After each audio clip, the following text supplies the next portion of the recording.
Tamaria. Unfortunately, this morning, Councillor Webber isn't available to chair this meeting. So can I please call for nominations? Yep. I'd like to move that Councillor Liz Stolwick be appointed chair for this meeting. Fantastic. Thank you, Councillor Gordon.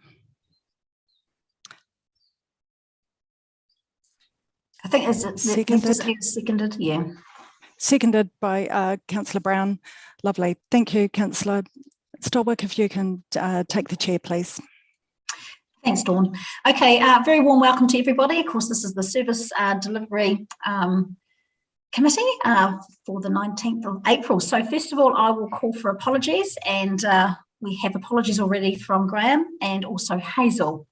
And given we're a full house, I will take it that is all. So Claire, are you happy to move that? Yep, thanks. Yeah, I'll second that. Yep. Yep, I have Bruce's hand first, so all in favour? Carried. Thank you, everyone. Okay, any disclosure of members' interest this morning? Not seeing any. That's great. We'll move on to any late items. Nothing there. Brilliant. Okay, we'll just confirm the order of meeting. So if everyone's happy with the order, we'll just have a move and a seconder for that. Thank you, Jim. Thank you, Roger. All in favour? Aye. Carried. Thank you. Okay, moving on to the confirmation of the open minutes, which of course was last month on the 15th of March. Any changes, alterations, suggestions? Claire, see your hand up. Yeah, there's just two really minor ones. One is on page 10 of the agenda, or page 3 of the minutes. It's the 4th bullet point. It mentions Shelley Street, but it doesn't have an E. Should have two E's, so SHELLEY. Yeah, and then over the page, item 8, and it's the last paragraph, the first line and the last word on it. It should be Hopai Puki, not Huapai.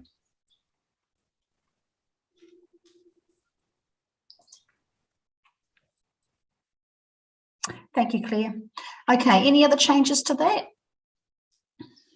We'll get those changes done, but any other changes to the minutes? Great. Okay, can I have a move and a seconder, please? It will confirm those minutes. Thank you, Claire. Thank you, Mike. All in favour? Aye. Aye. Everyone's happy? Good. We'll carry that too. All right. Hey, we'll move on to our first agenda item for the morning. So the WAIPA Community Facilities Trust, our 6 monthly report, and very, very warm welcome to Matt, who we haven't seen for ages, really. So Matt Horn, who's online here, big welcome, and yeah, over to you. Hey team, thank you for having me. I'm just going to try and share my screen if it allows me to do that. Did that work? No. Is that better? No. Is that better? Oh yes, we're away. Yep. Okay, I'll just try and put that in the play mode. Fantastic. Okay, thank you everybody. Unfortunately, Merv sends his apologies. He's had COVID and his wife's had COVID, and he's been stuck in Mount Maunganui where he lives, so unfortunately he can't make it, and no other trustee is available due to school holidays. So we're about to report on our 6-month report tracking for this year. So it's the July to December report. And we're just going to go over the non-financial and the financials of how we're going, a brief overview. Obviously, COVID's had a big impact, and so while we're tracking reasonably high, we've now got 2 facilities to present numbers to. So while it looks a bit better, it's hard to say how well we're actually tracking because of COVID. And but we've had another facility to help out, being the new Period Aquatic Centre. If we look at the event centre, that's the patronage so far, tracking through. So, all right, but that's the overall visitors numbers that we'd be happy for.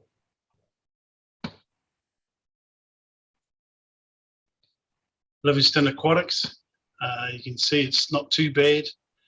When we've had the restrictions, we've tried to focus on those areas of the pool. So Livingstone Aquatics has been quite reasonable. We believe we could have been a lot better than what we would. But it is what it is. Stadium visits. Actually, I believe I might have the wrong. Can I just escape from this for a minute? Yeah. I'm going to try and share a different screen.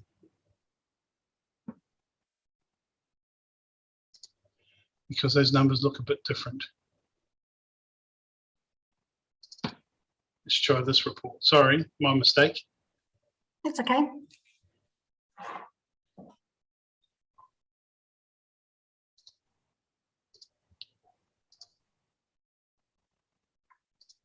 Okay, let's try this again. I was looking at those numbers and I'm going, they were pretty good, but they're not really that good. So, that looks better. is that coming? Sorry about that, team. Sorry, non-financial reports, fees and charges in the financial report was what we're reporting. That's better. I was going, and they're on par, and we're definitely not on par. So overall figures, you can see we're well down. We're about 33,000 down, and that's with an extra facility. And it's had a big impact on us. 20,000 on last year, which had a little bit of COVID, only a few months, but the year before, 1920 didn't have any, and you can see we're 33,000 visits, almost 34,000 visits down. Through the event centre, significantly down. Very challenging for us with the restrictions, but also balancing it out as a mandated facilities to try and allow the cafe to operate, our gym to still operate, which we've struggled with, only allowed 100 people through the facilities at any one time. As you can see, the stadium's virtually non-existent for the year. And when we have tried to get events, very hard to get anyone in because of the restrictions and physical distancing and things like that. Cambridge visitor numbers, I've kind of compared it with a full October to December, so when we were open previously in the summer. So you kind of get the figures based on a 3-month period, because I've got nothing else, so we didn't open in winters but prior to that. So that's how the Cambridge numbers are looking over a 3-month period. So not too bad, considering we had restrictions, but then again, we've got a lot more to offer than we did back then with just the 50-metre pool.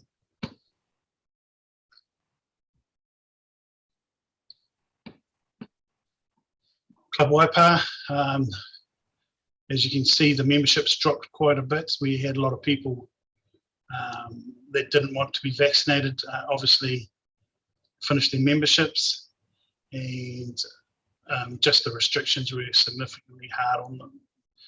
Group fitness classes had to shut down, so we couldn't have aqua or any dry classes, and just physical distancing in the gym. So it just obviously reflects in the numbers in our gym side.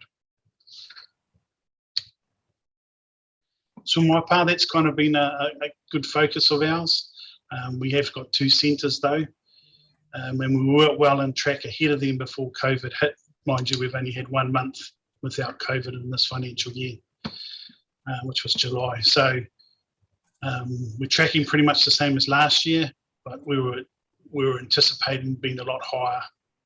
The good thing is we did receive a grant of 15,000 to continue our water safety, boat safety from Water Safety New Zealand for schools, but a lot of those programs have been put on hold or postponed because of the restrictions and numbers and things like that. And also from the school's perspective, if they'd travel out, you can actually do that, but we're slowly picking that up now. And I would say in the next quarter, would catch up on a lot of those schools that we won't be able to deliver to or to deliver on.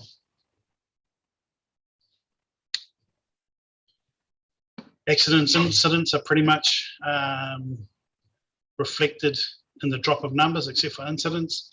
Most of the incidents are because we've got 2 centres now. and so we're doubling up everything. But accidents are obviously down because of the numbers and contaminations, near misses, and things like that. Poor water quality, we're well above the 85 average, national average, tracking around that 93, 94% mark. And if you ever come and use the pools, the water quality is generally pretty crystal clear and spectacular. Feedback, it's probably like council, they would have received a number of negative feedback, and you'll see that in our complaints not valid. That's what we classed the ones when we went mandated. A lot of them complained about it, but we were just following what we could do under protection framework. And with that comes with all the complaints and people just not happy with the decisions made out of our control. Fees and charges, it's a bit of a challenging time for us because everything's going up around, you know, in general, everywhere, petrol, fuel, food costs, everything like that. So, and we haven't had a full year with the new fees and charges. It's kind of weird. So what we're going to do with the fees and charges is generally keep them, proposed keeping them the same for our entry fees for the year and the upcoming year. And we'll see how we go, and hopefully we can stay in orange and green next year and see how we actually get the return on those numbers. And if we're not tracking well, obviously come to council, but we want to give it a good shot to see how the new fees and charges would go. I suppose I'll open it to the floor if anyone had any questions about that. Thanks, Matt. Look, I don't have a question other than I think the fact that there's not going to be any increase for next summer season will be well received by the community. You know, I think that you're quite right. There are a number of stresses out there. So, yeah, I think it's a really good move. I'm wondering how you'll go with staffing though, Matt. How's that? How do you feel you'll be able to manage going into what will potentially be a really big summer? Yeah, I mean, given the staff shortages we're already experiencing now, how will that play out, do you think? Yeah, we've had about 30 to 40 people out with COVID at any one stage, whether they were household contacts or actually had COVID. So both facilities at one stage or another did reduce hours, and today is the first time we've gone back to full hours at the AQUATICS Centre. Te Awamutu has been least hit, and we've been able to cover that a bit easier than we have been with the Cambridge pool. What we have done though is reduce services to try and keep it open. They come very close to closing the pool altogether and moving people over to one side. But some days we didn't open the 50, and when we have opened the 50, we might have only opened up 3 lanes and or not had it open at all.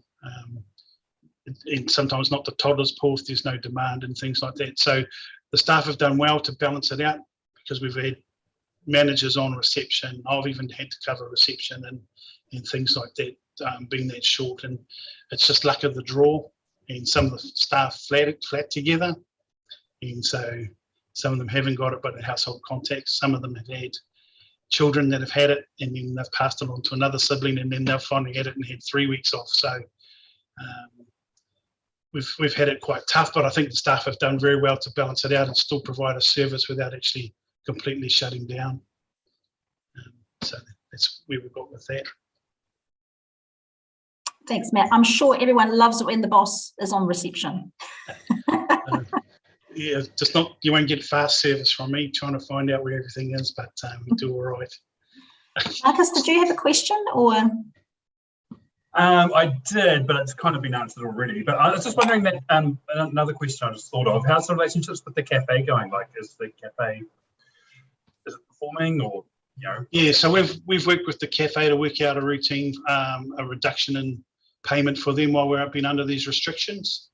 So we've reduced their rent and tried to work with them to keep them afloat and make sure that they can build up, because even though the restrictions might be lifted for them and it's full people, it will take a while for them to catch up. So we want to make sure that they're successful too. because we believe that, you know, they're a pretty good cafe, especially for a pool, and you know, we want to keep them here and create that environment for our community and our public. I'm just moving on now. If anyone has any more questions, capital works. So these are a few of the capital works that we have done. We put a solid awning over the barbecue area. Arch Gola was about 70k, and then in the ASB community room and in the staff room upstairs at Perry Aquatic Centre, we put acoustic ceiling. If anyone used those areas, they were quite noisy and reverberated when you had meetings. So the acoustic ceiling has done well, and then that was about it's got written up in the wall. So it's about 10k for the roof in the ASB community room and the staffing room at Perry Aquatic Centre that the trust has put into. Financial report. Total revenues down about 19%. And on our budgets for Perry Aquatic Centre, which no one knows, we just we're hoping to track along that. We're about $500,000 or just over $500,000 behind our projected thing. But the good thing is, through the grant and apprentices and wage subsidies and resurgence payments, we've got about almost 700,000 there to help cover that. So if I've taken that number off, this is how we're tracking. We're minus 233,836 total, and then you can take the 600,000, which kind of covers it, which sounds good, and that we might have roughly a 400,000 surplus. But we have worked out an arrangement with council to reduce, which is the quarter we've just been in, our operational grant by 50% due to us receiving the wage subsidy. So that's not shown, and we'll show in the next report going forward. So that'll be used up, and any other surplus, like our maintenance periods coming up, a lot of that money will go 1st of April this year, which has just gone. The new wage subsidy kicked in, so most of our frontline staff got a 5% increase in their wage to keep up with that thing. So that money will go pretty quickly, I would assume. Any questions on the tracking? Murph would normally do his big spiel on that. He's quite good at that, being an accountant. And we'll try and get some of the capital renewal stuff that's shown up there done in the maintenance period when we service the plant, and a lot of that stuff will get done and used up. Cambridge pool is going to be a challenge. We don't really want to kind of close the pool after it's just kind of open, but we've got some work to do, so we'll probably do it in stages and do pools. But council staff are working with us, finishing off the agreements and what are they called? Defects and warranties period. So a lot of that stuff's got to get fixed before they finish it off, that contract. Any questions so far on financials? Well, good, I think, Matt. Yep. I think that's roughly it for us. How do I share my screen? I do not know. Stop share. There we go. So as you can see, we're pretty well down, and it's due to COVID related. We have tried very hard, and we've tried to keep the financials up as best we can and applied where we can. We're applying for the COVID leave, so we are getting reimbursed $400, I think, or whatever it is per person per week during that period. So with a number of people leaving, well, it's not their full pay. We are trying to reduce any risk and any liability that the trust has. Thanks, Matt. Okay, we've got a couple of questions. Andrew and then Philip. Thanks, Madam Chair. Yeah, hi, Matt. Obviously, it's been a very tough period, and I guess we all understand that. And I have to say, I think you guys have done everything you can to I guess mitigate the negative effects. Financially, it's a little difficult to unravel all that, but I'm gathering that you're actually in pretty reasonable shape considering the whole scenario. So well done on that. I know you're going to be coming into a period that's pretty unknown, not having had the Cambridge pool operating properly at all yet. But I guess from my perspective, I've got every confidence that you will be have a good year coming up, COVID permitting, of course. Yeah. So yeah, thanks for the report. I appreciate it. Thank you. Thanks, Andrew. And Philip? Yep. Thanks, Madam Chair. Morning, everyone. Yeah, just a couple of things. First of all, I mean, yeah, like Andrew was saying, been a tricky time, but it looks, looks really encouraging. You guys are doing a really top job with the facilities that the 2 facilities and under the conditions. So well done on that. A question on operations or maintenance. The outside splash pool with the trees, I think they're fir trees, are they? Have they affected things a lot?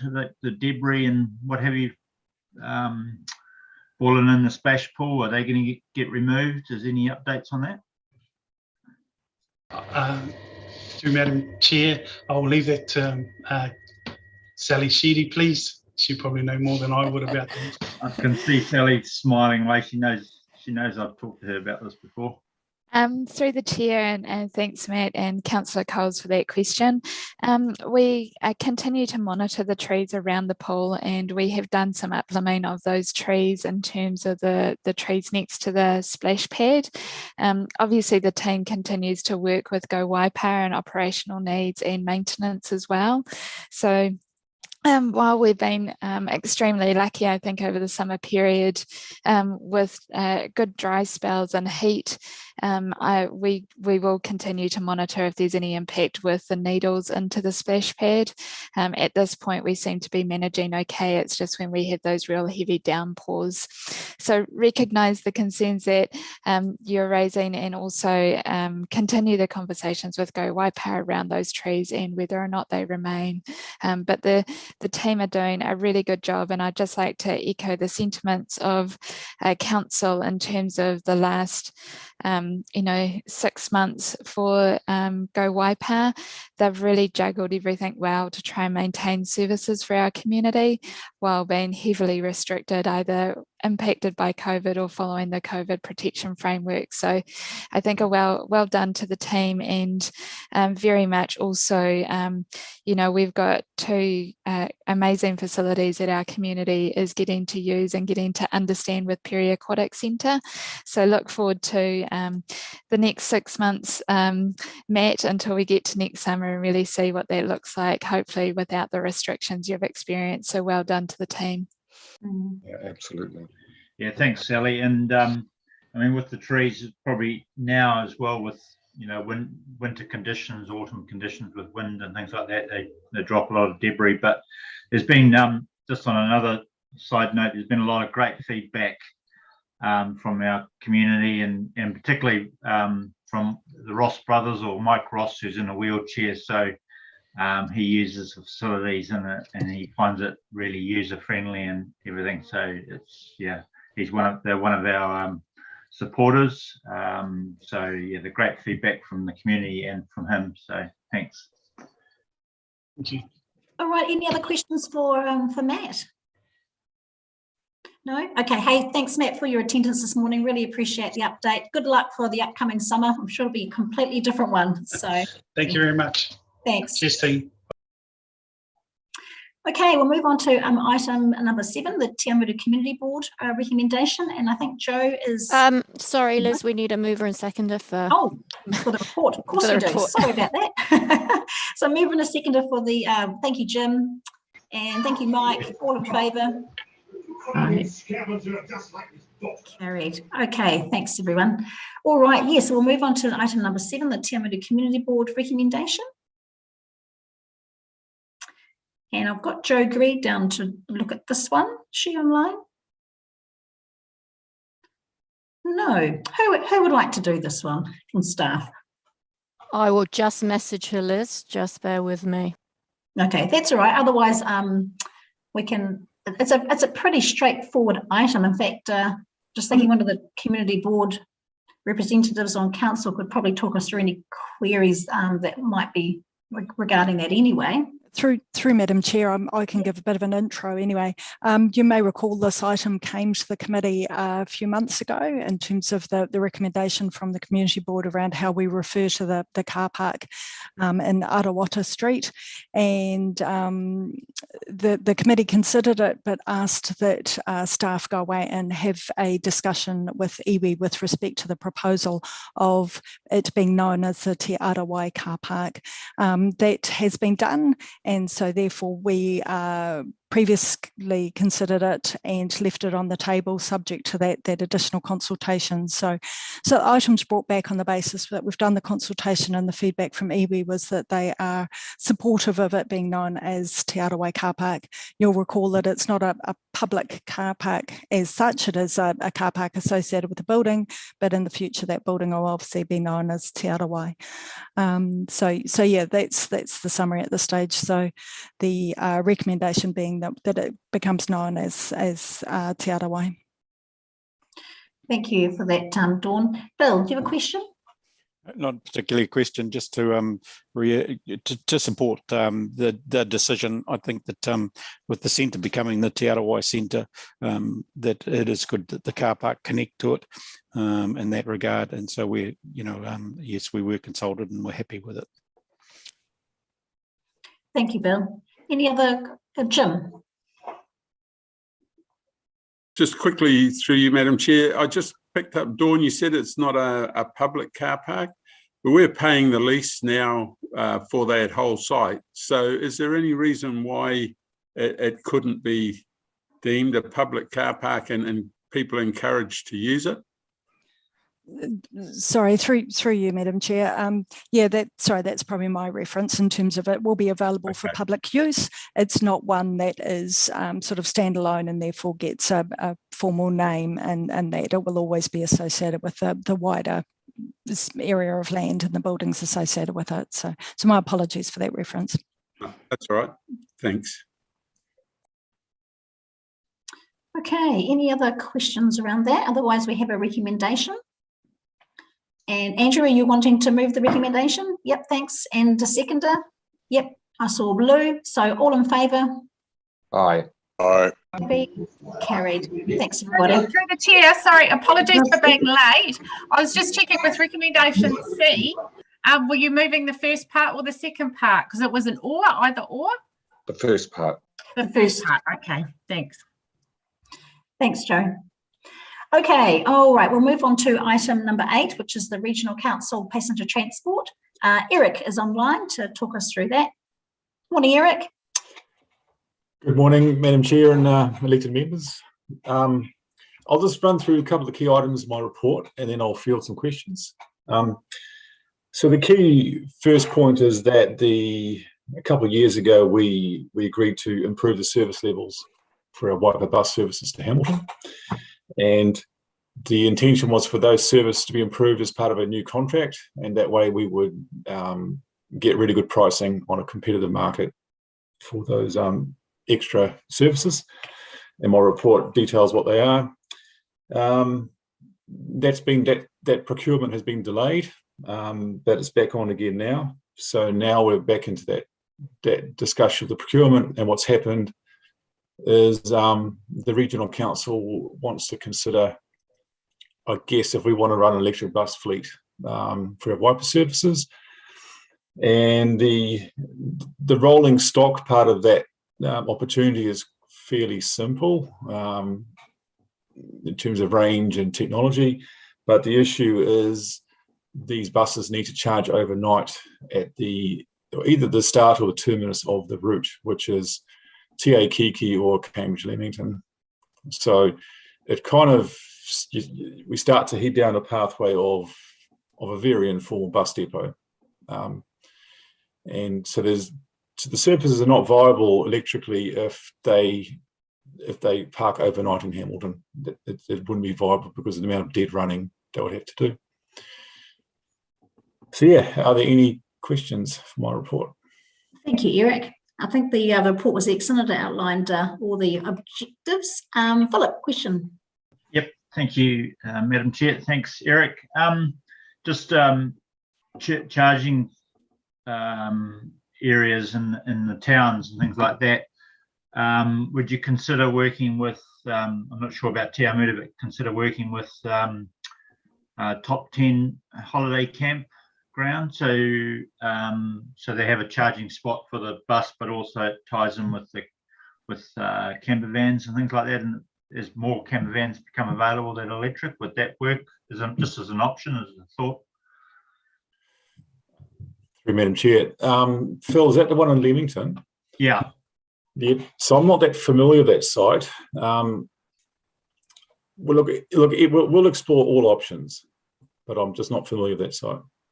Yeah, might be share the cost, or because that's council land, isn't it? Where the campground is. So yeah, it certainly is, but it's certainly a very busy campground too. So yeah, it is. Yeah, they're good operators. Good operators there, but I'm just throwing it out there as an option.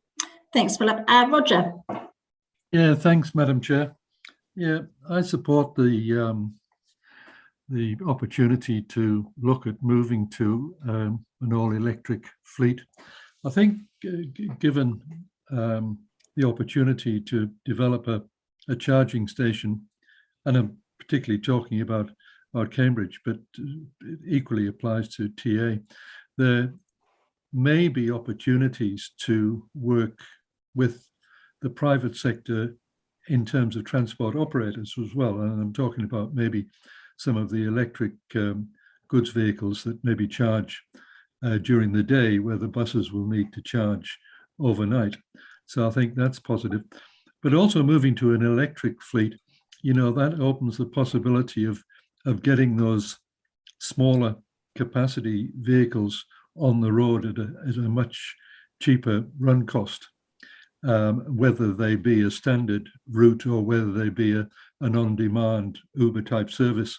The feasibility of an electric vehicle fleet certainly, I think, would support our move to introduce more public transport in the two centres. So would certainly support that.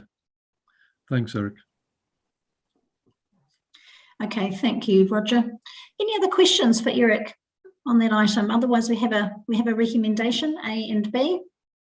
Happy to move. Yeah. Oh, thanks, Philip. And so, who was the seconder? I will. Yep. Oh, Roger. Sorry. Okay. All in favour? Aye. Aye.